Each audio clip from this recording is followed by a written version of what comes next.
at it again, and we have another one with Larry Elder. Let's dive in.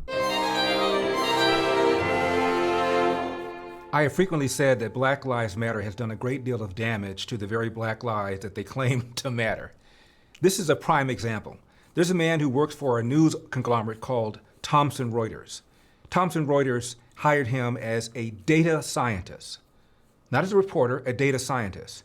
And he posted a long critique of Black Lives Matter where he documented how many people are dead as a result of the Ferguson Effect, or more recently, the George Floyd Effect. So when he posted it, Human Resources calls him in and asks him to reform his thoughts. He refused. He got fired.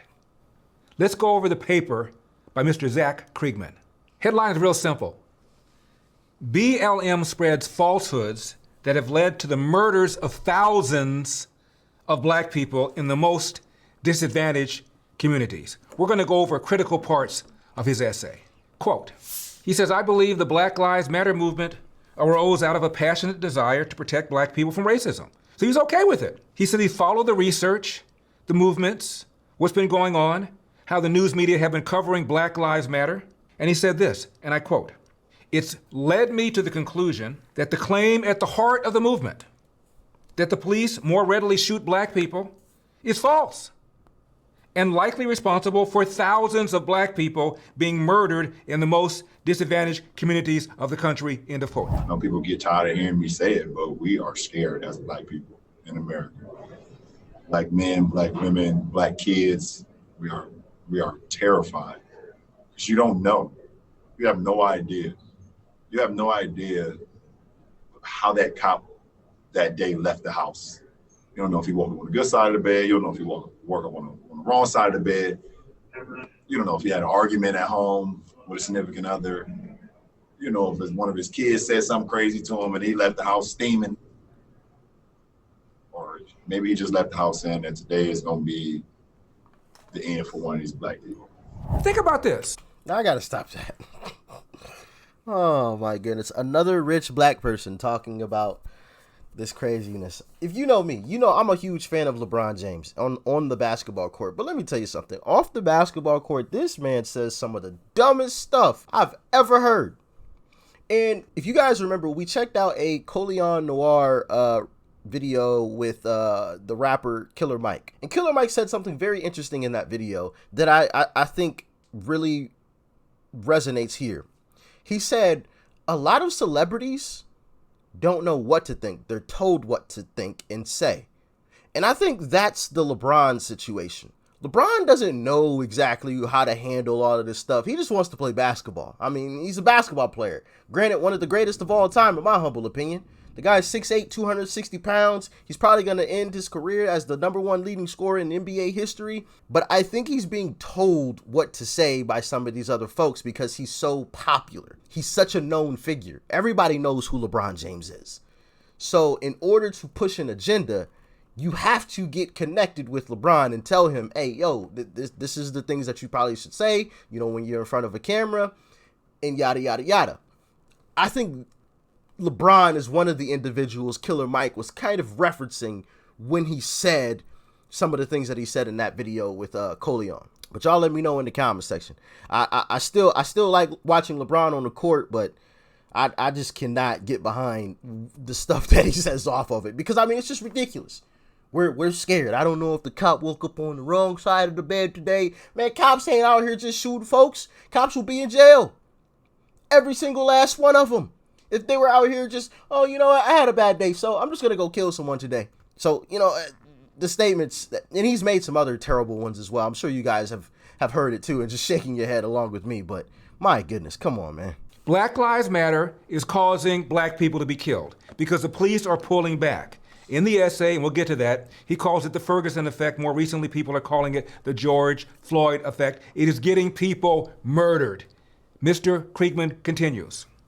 He criticizes organizations, including his own, to cover the Black Lives Matter movement properly. Quote, there seems to be a nearly absolute failure to examine the scholarly research coming out of the most respected institutions in our country. which demonstrates the acute damage the BLM movement is doing to many black communities.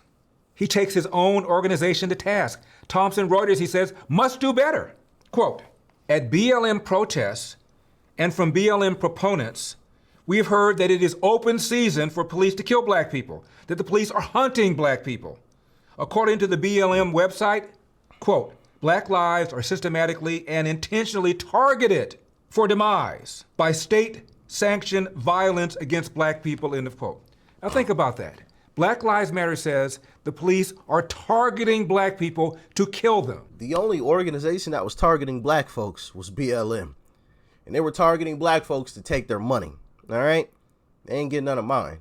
Okay, I didn't make a single donation. As a matter of fact, no black person that I've talked to did make a donation, which is kind of ironic. But yeah, we still haven't found out where all that money went. Well, we found out where some of it went on those mansions. And as soon as all that news came out, they shut down the website, which is kind of weird, huh?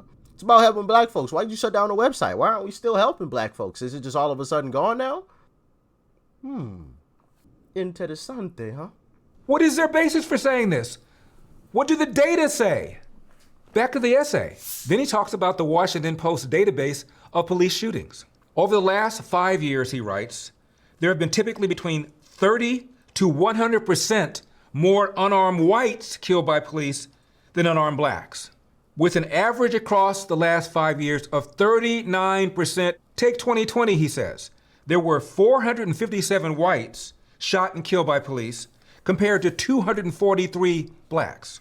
Of those, 24 whites killed were unarmed compared to 18 blacks. So the cops kill more unarmed whites than they kill unarmed blacks. I bet you most people couldn't name one. He also points out that the vast majority of those suspects being shot and killed by the police were resisting arrest in an armed or threatening way. He points out the police... I was going to say that, just because they're unarmed doesn't mean that they're not dangerous, or it doesn't mean that they weren't previously armed. We've seen situations like that as well, where the person just had the weapon, and it just so happened that at the very moment that the officers actually dropped him, he didn't or she didn't actually have the weapon on their person, but they just had it right before that. So you get into a little bit of a weird area there when you say unarmed. I think you got to be a little bit more specific with that kind of situation. Are not supposed to distribute their forced manpower in an equitable way. They put them where the crime is. You fish where the ducks are. He talks about that. On average, he writes, violent crime rates are dramatically higher in predominantly black communities than they are in predominantly white communities. Duh. That's why the cops are there. And he writes, quote, because on average, there is so much greater violence in predominantly black neighborhoods, in order to protect and defend the mostly black residents who are law-abiding in those communities, police are disproportionately required to confront criminal suspects in those communities. In other words, the greater the crime, the greater the likelihood the cops are going to be there, the greater the likelihood the cops are going to have an interaction with a suspect who happens to be black. This is not rocket science. And he writes, there is a substantial body of evidence that different racial groups resist arrest at different rates. In other words, black people are also more likely to resist arrest. Again, this accounts for a greater instance in which black people are going to be harmed by the police. Now let's talk about disproportionate rates of crime. Quote, here the evidence is very clear, he writes. For instance, the Wall Street Journal reports that African Americans make up 53% of known homicide offenders in the U.S. and commit about 60% of the robberies, though they are just 13% of the population. As for non-homicide violent crime, the Justice Department's National Crime Victimization Survey shows that whites commit about 48% of the non-fatal violent crimes and blacks about 35%. When you look at just serious non-fatal violent crimes, whites commit about 41%, blacks 43%. But as mentioned, over the past 5 years, police have killed 39% more unarmed whites than unarmed blacks. There are many more whites killed by police, even though whites account for a similar absolute number of violent offenders. Therefore, the raw data suggests there is a slight anti-white bias in police applications of lethal force. In other words, men lie, women lie. But the numbers and the statistics, they don't lie. the police are more likely to use deadly force against whites than against blacks. Is this thing on?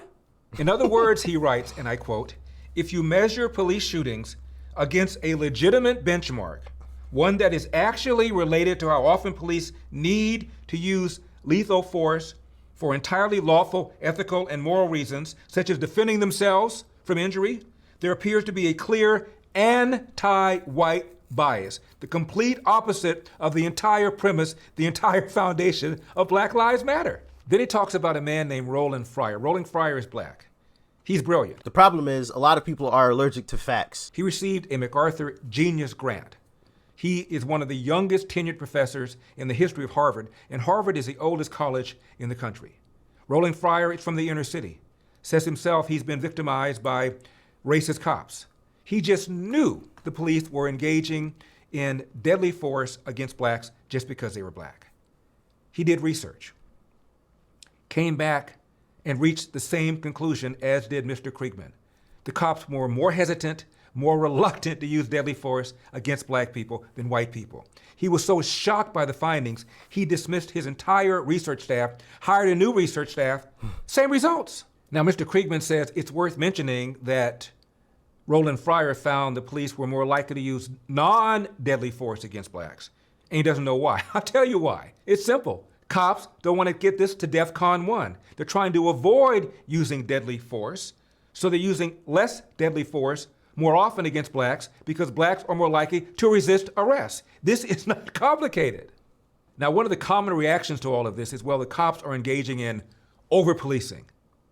They're in black areas because they're racist, and that's why they're having more interactions with blacks. No, they're doing their job.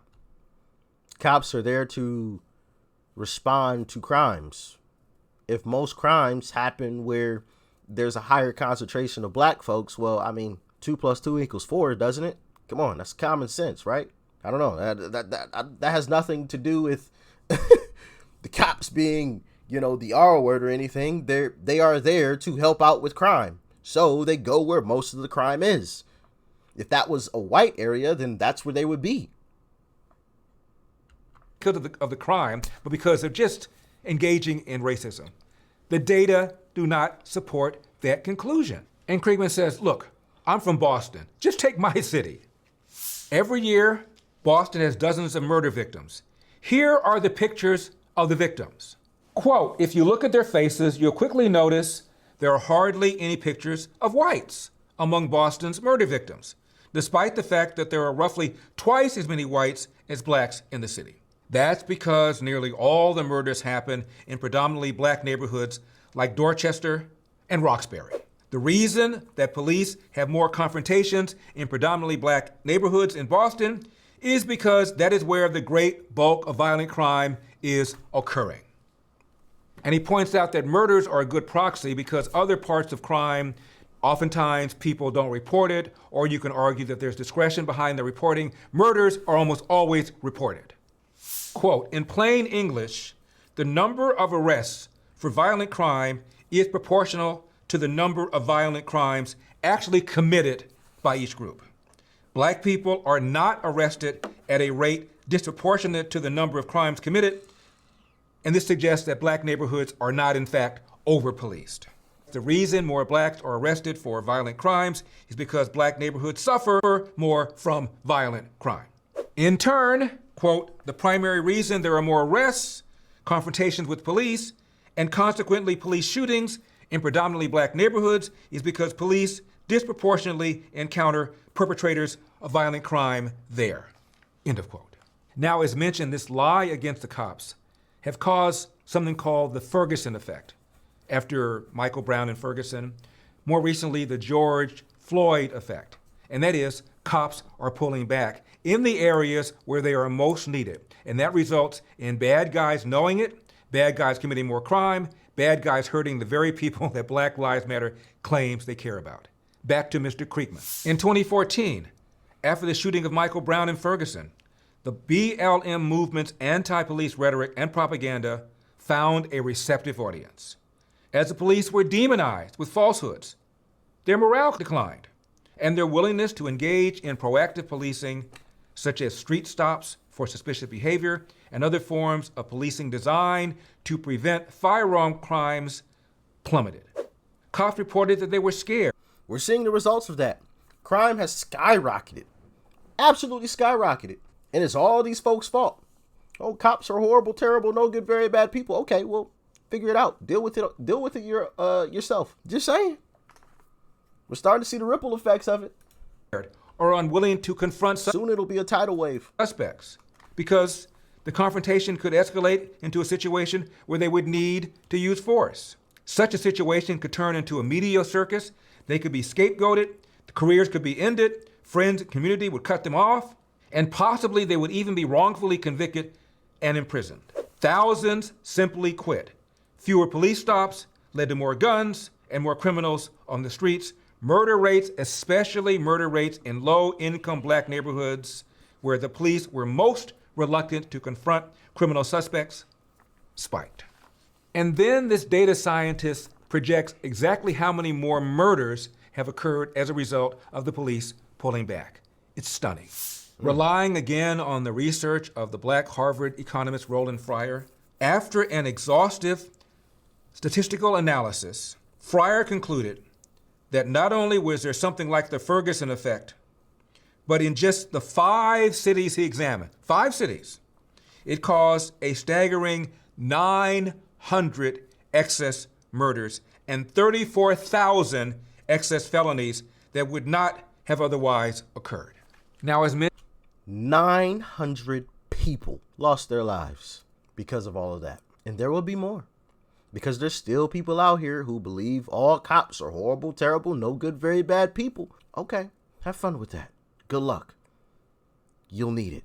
Because those same folks are also the folks that don't like weapons and want to get rid of and ban all weapons. So yeah, really good luck on that. Criminals don't care about your laws or the laws you want to bring about for everyone. They're criminals. They'll have the weapons. You won't. And nobody's coming to save you. Mention, that was just 5 cities. There's more. The growing consensus in the field of criminology that a decline in proactive policing is resulting in drastic increase in murders is so substantial that even left-wing outlets like CNN are beginning to recognize it.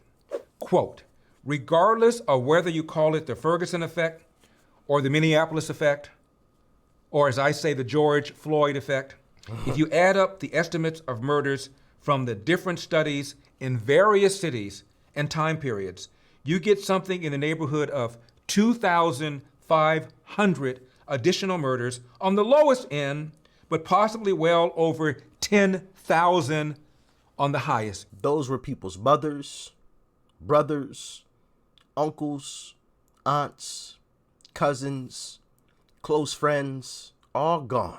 Because these folks hate the police. Never to be seen again. Some of this stuff these folks push is just so backwards. Get this. Quote, it would take roughly 140 years for police to shoot as many unarmed black people as have been murdered as a result of the BLM falsehoods in just the past few years. But he writes, that's just the tip of the iceberg. Consider this. BLM falsehoods have inflicted the following on black communities. For each victim murdered by criminals, there are dozens of lives derailed, hundreds of children traumatized. Perhaps even greater than the deaths and the trauma that result directly from BLM falsehoods is the damage done by drawing away from the real solutions to the approximately 8,000 black people murdered annually. That's almost half of the nation's total, again, from just 13% of the population. Now, why don't people know this? Why don't people understand this? It's real simple. Ignorance. And he says, for example, people who describe themselves as very liberal think the following. More than 50% believe law enforcement killed 1,000 or more unarmed black men in 2019. Nearly 8% of self-described very liberal people believe the police killed more than 10,000. According to the Washington Post, The real numbers of unarmed black men shot and killed by the police in 2019 was 11. Just a bit outside. I repeat, 11. 50% of self-described very liberal people believe the police killed 1,000, and nearly 8% believe the police killed 10,000. I repeat, the number in 2019 was 11. And Mr. Kriegman writes this: "It is impossible to reason intelligently when your beliefs about the relevant facts are so completely divorced from reality." And he explores, why is it the media are so misled about all of this? And Because they don't care about facts. They care about fear mongering. They know most people aren't going to actually go do their own research. They know most people are going to involve their emotions because of how they've been taught in schools and been raised at homes to lead with their emotions. So they don't care about facts. They care about what's going to get you riled up, what's going to get the clicks, what's going to get people talking. That's all they care about. And his conclusion is pretty staggering. Maybe it's just because so few of the key media owners, editors, and journalists were the ones at risk of being murdered as a result of those falsehoods. They are Facts. mostly wealthy and mostly white, living far from the impacted communities. Yep. In other words, That too. they don't have to endure the consequences of their ignorance. They publish a story about how the police are mowing down black people. They get in their cars and they drive to Bel Air, high gated fences, private security. They probably have a gun in the credenza next to their bed. They're not going to be worried about all of this. The crime takes place in the inner city. They don't live in the inner city, so the results of their ridiculous, bad reporting do not come back to haunt them. Now, as mentioned, this data scientist published his data, was asked to come into human resources to repent, to reform, to retract. He refused. He got fired. As Ben Shapiro once It's a said, shame. facts don't care about your feelings. Facts don't care about your feelings. And it's a great point that he brought up there at the end. These folks who push these lies don't have to deal with the consequences of them. Same thing with these politicians that want to get rid of weapons and want to ban weapons. They don't have to deal with the consequences of it. They have private security. So even if they got rid of all weapons, their security is still going to have it. You know why? Read the bill.